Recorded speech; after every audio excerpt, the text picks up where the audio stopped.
Well, it's great to be back with you. I was here about 4 years ago, and since it was right after lunch I was speaking, I figured it wouldn't matter if I said the same words again because a lot of you were nodding. No, I actually have changed it up. I pulled some slides, added some, and thought I'd tell a couple of different stories. And I thought, though, because of the book launch and the name of it being Leading with Honor, and the stories in it that lead to the leadership lessons, it would be good for me to kind of circle back into some of those areas. Now, I do have a good bit of PowerPoint here, but in deference to our Army brethren, which are the vast majority here, you're out of here. In deference to you all, I only have 2 slides with words on them. So enjoy. That's for all of you who laughed at my UGA heritage. Before I go on, though, I just want to say I'm honored to be in your presence because I know where you have walked and the road that you've had down in the South while I was living the good life at Da Nang and flying the F-4. And even in the Hanoi Hilton, you know, we had days, but we made it through. And, of course, a lot of our buddies didn't make it through. I lost 4 close friends who were roommates either in flight school or F-4 training. John Commander and I were in UPT and F-4s, and we were at Da Nang together. And I went down about a month after his final flight there. But anyway, I appreciate what you've done. I appreciate your service after the war and for the record of performance that all you have set. And you've made us all proud as Vietnam vets, so thank you for your service. We all started out young. You know, there's a movie, We Were Young Once, and about the Army guy, you know, Colonel, what's his name? We were young once and soldiers, or soldiers once and young. The book was We Were Soldiers Once and Young, but we were young once. I was 23 when I got assigned to the F-4, and I was the happiest guy in the world to be in a fighter airplane and to know that we were going to be going through some great training. We went out to George Air Force Base in California, about halfway between Las Vegas and Los Angeles. It was a great place to fly because there wasn't much around and we could go low and fast. And as a 23-year-old, to take off at sunrise and go faster than 500 knots at below 500 feet was about as exciting as you could get, and I loved it. So I was in the airplane, number 4 there, and we just pulled away and took this picture so I could remember someday what a good life I'd had and how exciting and how much fun it had been. I'd always wanted to fly from the time I was 5 years old, so I was living my dream, my passion. And to some degree, I'd always wanted to be a warrior. So we were in training to go to war. And that's where it was. This was at Da Nang. I got there, and we had a rocket attack the first night I was there. I didn't even know where the revetments were to go. We just got in at 10:30 at night, and the rockets started coming in about 12:30. Early July. John remembers that. We had an airplane hit, and one guy died over in the barracks and a couple more injured. But I was glad to be there and felt like I was where I should be, just like Waldo did when he went over. Good to see you, Waldo. Well, we found the revetments the next day, all those sandbags where we would run to. They were above ground. We didn't dig out. We didn't know. Us Air Force guys, we don't know anything about a shovel or digging a foxhole or bomb shelter. We just build them up above the ground, sack up that sand. The guy on the right was my roommate there for a while we were at Da Nang, and Doug Condit, great pilot, great guy, married about 18 months, no kids yet, but just a wonderful guy. And Doug went down 6 weeks after I did, and Doug didn't come home, like the other 3 of our buddies that didn't come back. So I really, the realities of combat hit quick. We lost a lot of guys. And I think adjusting to that, it took me many years. My emotions were so shut down after the war. And then after being a POW, I just shut down. And it took me many years to really connect with the loss and deal with the loss of 5.5 years of being a POW and the loss of my friends. And the movies have actually helped me get in touch with that. I watched the movies like We Were Soldiers Once, and even Gladiator has a lot of powerful scenes in it. When they carry the star out at the end of the, Maximus out at the end of that movie. About the 3rd time I saw that movie, and when Drusilla said, "Who will honor this man? Honor this man. He was a Roman soldier," and they pick him up and carry him out. and I just lost it the last time I saw them a few years ago, because I realized that so many of our buddies didn't get honored. They just didn't make it. Well, this was our loaded up bird. We flew asymmetrical quite a bit, for those of you aviators, but sometimes we had a tank on the outside and bombs on the outside or rockets on the outside, but the F-4 was sturdy enough to handle that. This one's coming back home. We're headed south. That's the coastline of North Vietnam. That's Route Package 1 on the right. You recognize that, don't you, John? Looks very familiar. Well, about 20 miles south of this is the DMZ, where many of you all were. And about 25 miles north of here is where I was shot down in Route Package 1 near Dong Hoi. Well, I was shot down the 7th of November, 1967. We're doing armed reconnaissance. The airplane got hit and exploded immediately. After the war, some of our buddies said they thought it was actually a bad fuse, that when the bombs came off, it fused, armed, and detonated immediately and just blew us out of the sky. For whatever reason, the airplane blew into several pieces. We were tumbling. Fortunately, I was well trained about ejection and how to get out of the airplane, and the equipment worked flawlessly. So I pulled the handle. It wasn't flying, it was tumbling, and everything worked. In fact, it worked so well that I didn't even get any broken arms or legs like a lot of the guys did when they ejected at high speed. I was able to just look up, and there's my parachute, and all that training that the sergeants had given us about, you know, going out in your parachute and how to do a parachute landing fall and how to slip your chute. All that stuff came back. It was amazing, the training we had, and it was really life-saving. So that's one lesson I learned, was about the training. Well, it took us 2 weeks to get to the Hanoi Hilton, during which time we were strafed and bombed. I was 3 or 4 times by our buddies. Fortunately, they didn't hit. And fortunately, for me at the time, the North Vietnamese had dug a lot of foxholes along the side of the trails and roads, and there had a lot of bomb shelters. They were well prepared, because we've been bombing several years. So we jumped in these foxholes and watched the F-105s drop off their bombs, and got CBU'd by some Navy guys. So it was a pretty exciting ride. In addition, the local populace, I guess, weren't too friendly to us. They didn't care for us because we'd been bombing them for several years. So 3 or 4 times I was attacked by the local populace. Now, there was a staff sergeant, I assume he was about a staff sergeant, what it seemed to be, that was in charge of taking me. He had some guards, armed guards with him, 5 or 6 or 7, and they were taking me up to a halfway house at then, a halfway house being a holding pen, really is what it was, a bamboo pen. And this guy actually protected me. He had orders to bring pilots in and get them to Hanoi, and he and his soldiers actually took their AK-47s and just pushed the crowds back, threw me in the truck, and away we'd drive. It was like something out of one of those old Class B movies, you know, where the good guys get away as the bad guys are shooting at them as they get out of town. And it was that crazy.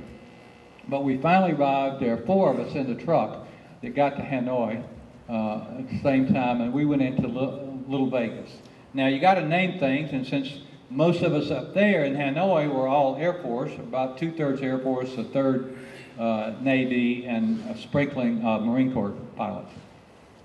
So we named it Little Vegas, and we named the cell blocks after the casinos. And this particular camp is actually the Hanoi Hilton. Its real name is Hoa Lo, but one of our early shoot-downs, in his cleverness and dark humor, named it Hanoi Hilton, and it stuck, and that was a great name. These walls are about 15 feet high and about 5 or 6 feet thick, and on top is embedded glass and electrocution wires. So it's quite a fortress. Nobody ever escaped from there. I don't know that anybody even tried. I did know some guys that were cutting up their blankets to make a rope to try to climb over. They got caught and put in solitary confinement in a room 3.5 by 6.5 for about 6 months. And also they were in leg irons every day, all day long. There's the glass on top of these. Are broken wine bottle glasses on top of the walls. You can see the electric wires. That's a real photograph. Well, I went into a little room that was 6.5 by 7. Maximum security, no walls touching any other walls. The walls are about 16 inches thick of masonry. And it was a dungeon. It was dark and a dungeon. And we were 6.5 by 7's like the size of a small bathroom. Well, it was our bathroom. We had a 3.5 gallon bucket.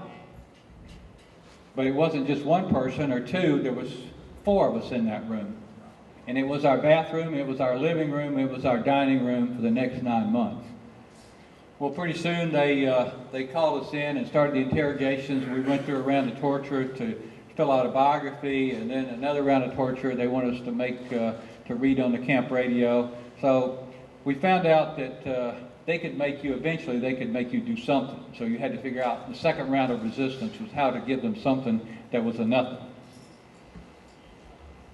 We had fed twice a day, 6 months of pumpkin soup, 3 months of cabbage soup, and 3 months of sewer green soup. It was kind of like spinach, but it was soup. Very thin soup, not many solids in the soup. Small baguette of bread at each meal, or a cup of rice with each meal. So that was what we ate for the first 2 or 3 years I was there. Then finally, eventually, they did improve the treatment. We got more food, and they got away from the regular torture that was going on. Well, one day I pushed away there was a little window way up high in this cell, and I climbed up and pushed that. It was covered by rattan, and I could see over into this cell over here, and I saw this guy right here. This was probably one of the most famous pilots in the Air Force, Robbie Reisner. And I knew he was an older guy. He looked a lot older. He was 42 years old, and he looked 52, and he really looked old to me at that point. But he had already been there 2 years. And not only that, but he was a senior ranking officer. His picture had been on the cover of Time magazine in April of '65. He was shot down and captured in September. So Reisner's already been there, and I'd been there about 3 months when I saw him. So he's already been there almost 2.5 years when I get there, and he's a senior ranking officer. Well, they picked on the senior ranking officers first for everything that was going to happen in the camp to torture them and force them to do something. If they could get them to do it, they thought that we would all fall in line. Well, it didn't work that way, but they never learned. But they also used those excuses to try to break them from being leaders in the camp. They did not want us to have military organization and leadership in the camp. So Reisner and I were able to communicate by writing and spelling out words, using your open hand like a tablet, and then using your finger just to spell out the words. So A would look like that, just spell them out. And we were slow, but we were able to communicate every day for a few minutes when they had their siesta and the guards were more lax. We couldn't yell out, but we could see each other. We communicated by hand. He told me about going through the rope torture, or the pretzel as some of us called it, and elbows are tied together, which is an unnatural act to start with, and then wrists are tied, legs or ankles are in, leg irons are tied here, and then you got one pushing and one pulling until everything starts tearing out in your shoulders. And nobody could withstand this for too long. Some guys are tougher than others. Wrestlers were generally the toughest guys in the camp. Some former Marines that we had in there were pretty tough, but eventually they could get you to do something. So the idea was to give them something that was nothing. Reisner had also been in solitary in a black room, a solid dark room, for 6 months just before he had moved in over there next to me, during which time he had all sorts of anxiety attacks. Now Reisner said, "Hey, I am the senior person. I'm in charge, and here's what I want you to do." So Reisner was the kind of guy that when he was in charge, he was in charge. He's a great guy, great leader. But he made it real clear. It was such simple guidance. And this is chapter 7 or lesson 7. I have a bookmark for everybody that has the 14 lessons on it. So if you don't get anything else today when you leave, please stop by. We'll have them at the back of the room there on your table where you're selling the hats and all, and you can pick up one. Clarify the culture.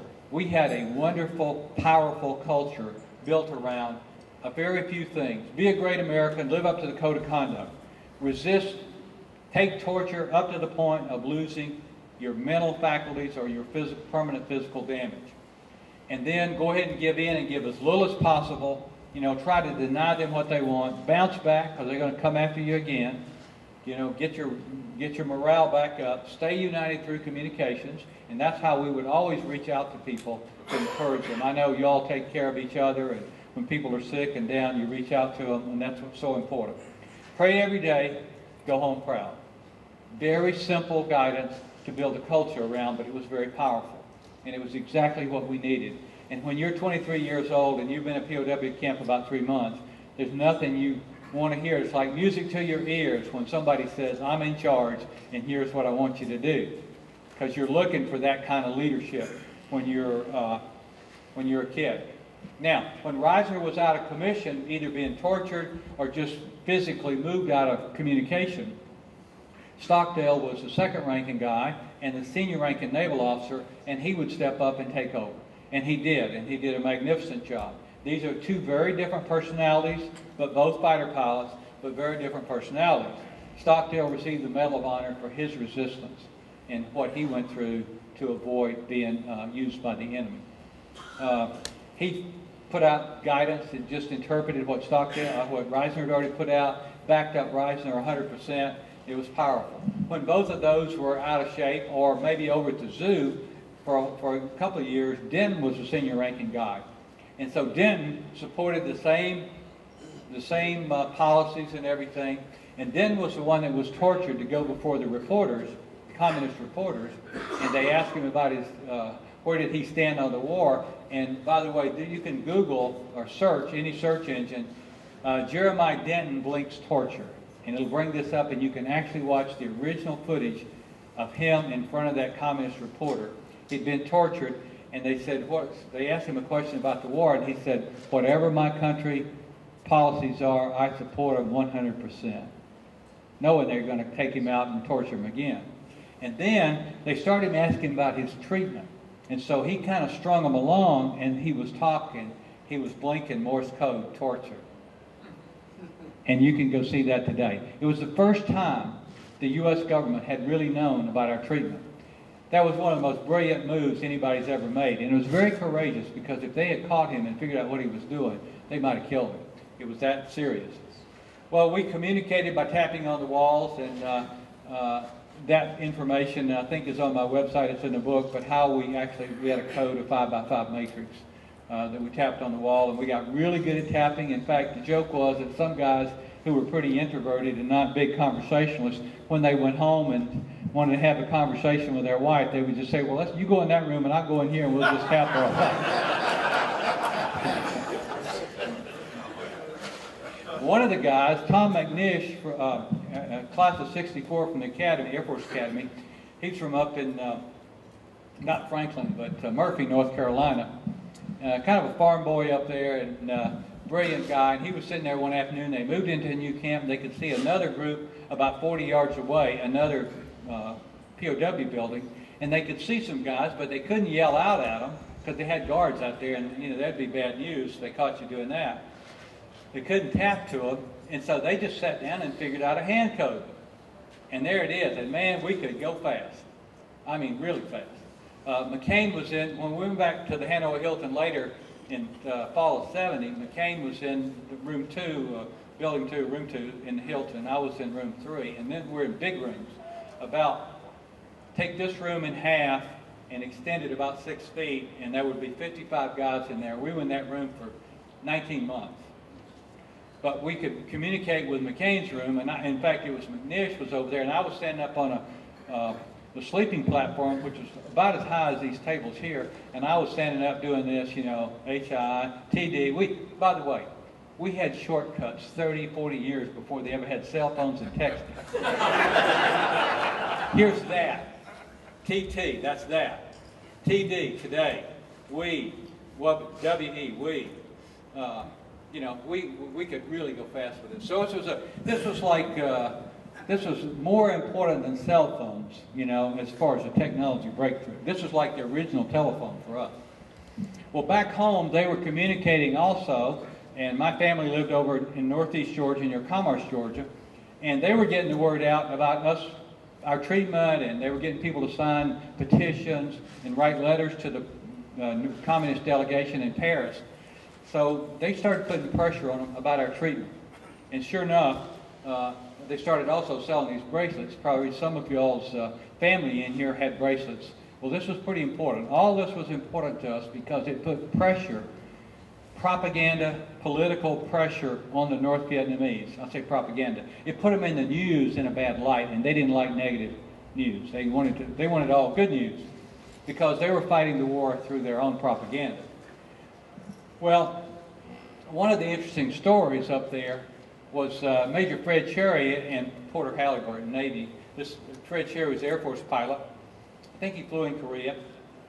African American from Virginia, grew up in segregated Virginia, and Porter Halliburton grew up in segregated North Carolina. Well, Cherry was pretty badly injured, and they put Halliburton with him. And so it's kind of strange for these guys, because they never lived in such close confines with somebody of the different race.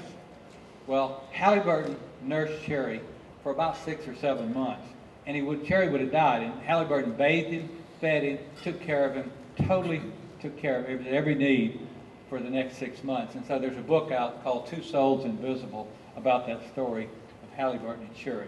They tried to use the race differential to divide us, but it never worked, because we had a number of African Americans there, and we had a very close relationship, and it never worked. So, but they tried. They tried everything to divide us.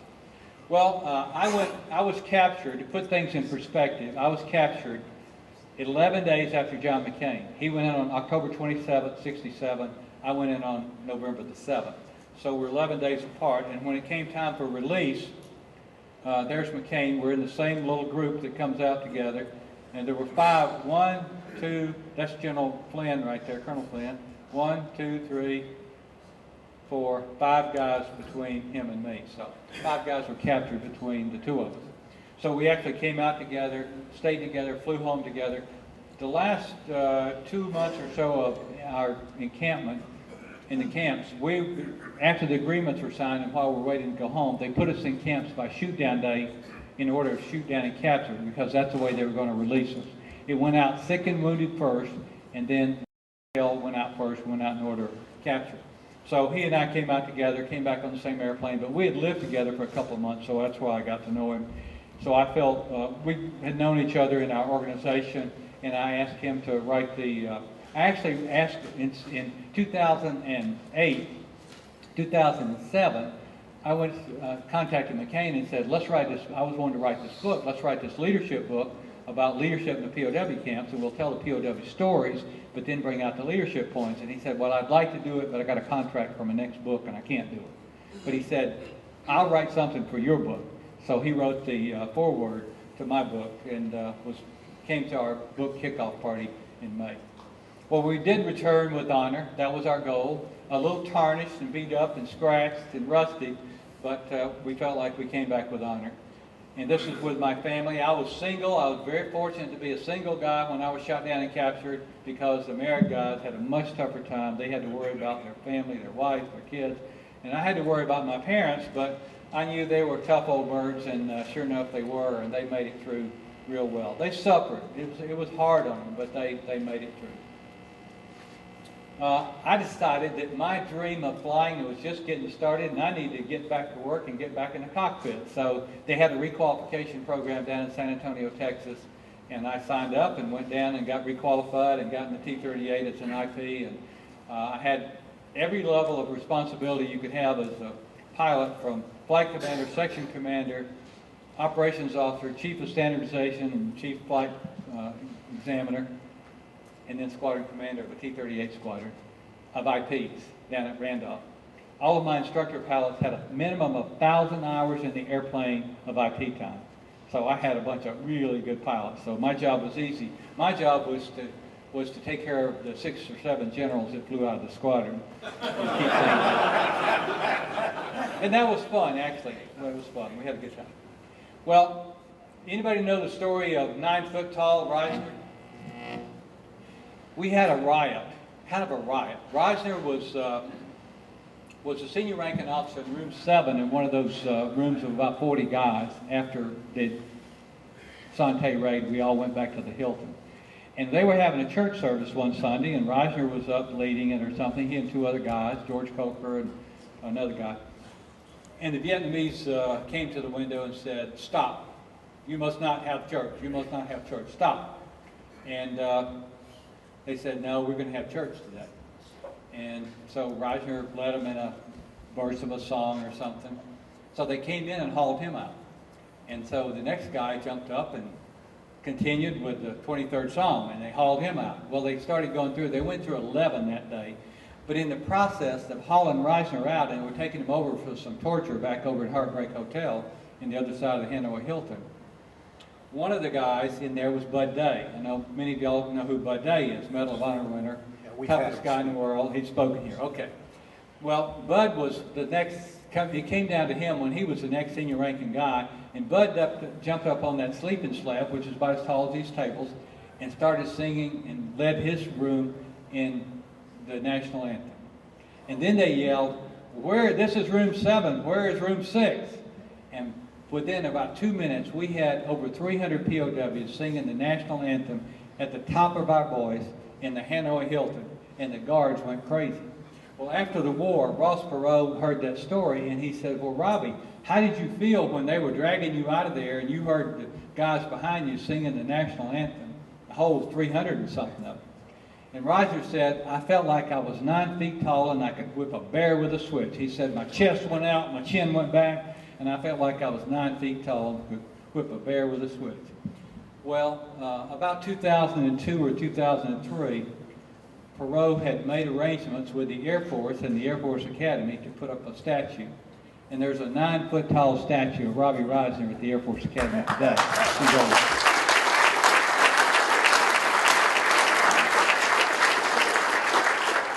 This was about 3 or 4 years ago at Randolph at one of our reunions of our Freedom Flyer reunions and kind of a fighter pilot reunion. And Robbie was there for a brief little while. Perot had given him an award there too. And we were talking. I said, Robbie, how you doing? He said, Lee, my body is good. My physical health is strong, but my mind is shot. And he knew then, some of us suspected that knew him well, that he had early Alzheimer's. And now he's about 87 or 88, and he is in a full-time Alzheimer facility, and his wife is in the other part, but he's in that. But what a wonderful guy and a great leader, as was Stockdale and Denton and many, many others who were very courageous leaders. And part of my message today in this book, and as I go out and speak, is we need leaders who have the courage to do the right thing, to do what they know they ought to do with their responsibilities. And I had somebody in a speech recently, a few months ago, said, well, how do you know what the right thing to do is? And I said, well, let's see. You can start with what your mom and daddy taught you. You could start with what they taught you in school and church. You can take the 10 Commandments. You can take your professional ethics from wherever profession you're in. You can take the laws of the state and the country. And, I mean, you could just take the Rotary test or, those kind of things. There's so many things around that tell us what the right thing to do is. It's easy. In our gut, we know what the right thing to do. But it takes courage to do the hard things that we don't want to do. And that's where we're taking the easy way out too much, I think. Well, there's a picture with Bud Day at one of our reunions and somewhere along the way. And Bud cancer's come back recently, I heard, and so he's in another fight, so keep him in your prayers. I did get to refly again at the Randolph reunion 3 years ago. I got to fly in a flight of 4 T-38s. By the way, you see this Lieutenant Colonel right here? He was my IP for that, but you have to have an IP on board. He was one of my cadets at the University of Georgia when I was the commander of the ROTC, Air Force ROTC over there. Now he's many hours in the F-15 and was an ops officer or assistant ops officer of the squadron. And that's me as number 3, trying to hang in there. I did good until we got about 2.5 Gs and about 80 degrees of bank. And then I started going like this. And poor old number 4 out there, I know he was having a hard time, but they didn't just go fly. If they had just flown us in a 2-ship, it would have been a lot better. But we had to go in a 4-ship. It did look good, but a little bit more work. The book is called Leading with Honor, Leadership Lessons from the Hanoi Hilton. Each chapter has about 6 pages of POW stories. Some of them are mine. I'm telling the story for all of them. And then about 4 pages of here's the lesson, and here's how that lesson is being applied today. I'm a leadership consultant, and so I take case studies from my clients like Bell South and Georgia Power and Weather Channel. Sometimes I mention the company, sometimes I don't, but those kind of case studies and say, here's how that lesson is applied today. So I'll have them back in the back if you're interested. Now let's take a few questions. Yes, sir.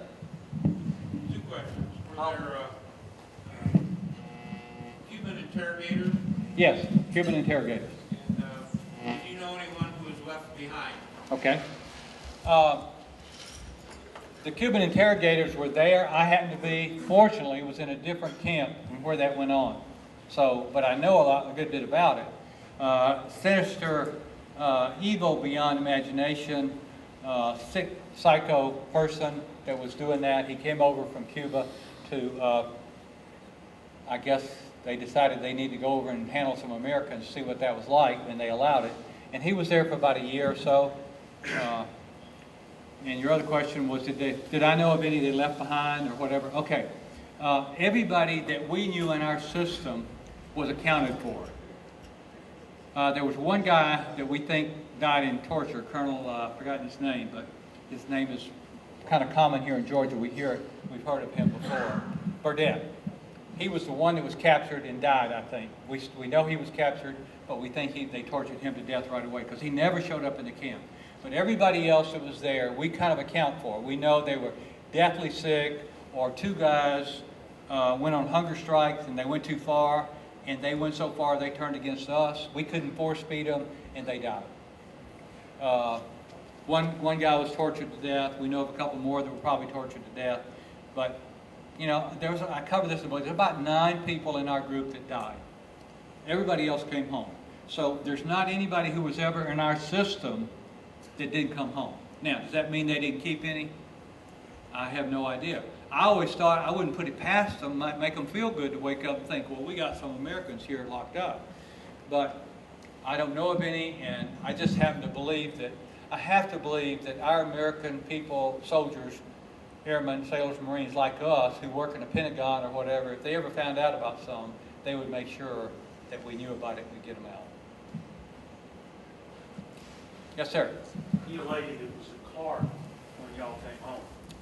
You were at Clark? No, the lady I knew Yes. was. And she told me that they kept y'all segregated from the rest of the base when you were in the hospital. But people would smuggle the bracelets to you. They did keep us segregated in the hospital, but they did take us out, and we went to the school and visited. Kids in school had a project to draw about our coming home. I think they let them out to come see us get off the airplane. And so we did go to the school, and we went to the BX and went shopping once and got a uniform. But the rest of the time we were in the hospital and somewhat quarantined off, I think, because they just didn't know what would happen. They didn't know how crazy we were going to be. Yeah. And so I'm sure that some people did smuggle in some bracelets, yeah. Yeah. I'm sure they did. Well, the idea she told me was that y'all didn't know anything about the bracelets. No, we didn't know anything about bracelets. We didn't know anything about the POW Wives Organization, the families, we didn't know anything about that POWMI movement. We knew nothing about it. Yeah, the only thing we knew was anything bad news. We knew that Bobby Kennedy and Martin Luther King had been assassinated. We knew about demonstrations, and when they told us about all the anti-war demonstrations, they even showed us some movies of it. We said, well, that's the kind of country you are. We have demonstrations. We have, you know, that's why we're part of why we're here, is we defend people's right to have free speech. So, yes. I was curious, did you go through Fairchild? I did. And they put you in a little box? I did. They did. And all that stuff? Yeah. Was that training effective at all? I think that training at survival schools, SEER schools, was very effective. I was in about the 2nd or 3rd class they ever had at Fairchild when it moved away from up at Stead Air Force Base in Nevada. I think it was very effective. It did prepare us to think in those terms and about how to respond in a lot of ways. Of course, they didn't torture us, but they scared the hell out of a lot of people. I knew we were going to be out of there in a couple of weeks, but they did put me in the box, and somehow I made it through that. The one thing they didn't prepare us for, though, that hit me hard right away, was being called a criminal and being treated as a criminal. Because for the first year after we were captured, it was 3 times a day. We had a speaker in every cell I ever lived in all those 5.5 years, except one camp up in the mountains where there was no electricity at the end of the war. I was up there for about 10 months in the mountains, 8 months in the mountains. Every other cell had a speaker, and they broadcast propaganda 3 times a day, morning, noon, and night. They used a lot of American sources. The first one I heard, the first day we were in Hanoi, we got in there at night. The next day was Tom Hayden, Tom Hayden. And I didn't know who he was, but my cellmate from Michigan knew who he was. Said he's the head of the Students for Democratic Society, a communist front at the University of Michigan. I said, oh, okay. But your question was... Training. Oh, the training, yeah. But being called a criminal, and they threatened us. They threatened us with being tried as war criminals every day for several months. And I think they were really thinking seriously about it. And fortunately, some of the doves in Congress sent them a message and said it publicly in press conferences. You do that, and you will really regret it, because that would be a big mistake. And they said, well, if the doves are saying that, we probably better ease away from that. And they said they backed away from that. But I think they were going to do it. Yes, sir. Was the camp that you're held in the mountains, was that northwest of Hanoi, Camp Washington? No, it was up on the Chinese border, 3 clicks from the Chinese border. And it was there. They took half of the American POWs when linebacker first started, well, in 72, when they first started bombing Hanoi. In fact, on Mother's Day of 1972, they loaded half of us, 205 of us, into trucks, handcuffed and blindfolded, and trucked us all the way up to the Chinese border and put us in a hidden away camp in the mountains. So if the U.S. wiped out Hanoi, they had their hostages. They had their insurance policy, and that's where we were stuck. So, okay, one last one, and I got to quit. Yes, sir. Do you think we as a country have matured sufficiently or grown in moral character and courage sufficiently that were we to have about the same number of POWs in another conflict, that we would make stronger efforts politically and militarily to bring them home quicker? I do. I really do. You know, the one thing I did was I defended Lyndon Johnson in front of interrogators many times, and they threatened to torture me for supporting Lyndon Johnson. And one of my cellmates, they tortured to write a statement that was somewhat critical of the government, just a little bit critical, not much, because he messed it up. But I hated Lyndon Johnson for a long time because he stopped the bombing and left us sitting there for years. And they felt no pain in Hanoi. The leaders felt no pain, and I think that was a big mistake. You know, you just can't do that, I don't think. And I don't think this country would allow that again.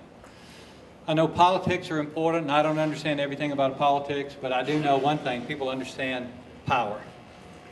As a leadership coach, I know that those of us who have strong personalities, and I'm one of them, the one thing we respect is power. People who don't stand up to us, we have a hard time respecting. People who stand up to us, we respect. And that's the way most of the leaders of the world, who are those kind of people, they respect power. You have to use power with them. Well, I've enjoyed being with you, and I can't close without acknowledging my friend, the Right Reverend Robert Bob Sertan over here. There he is, and he's going to be back at the back helping me.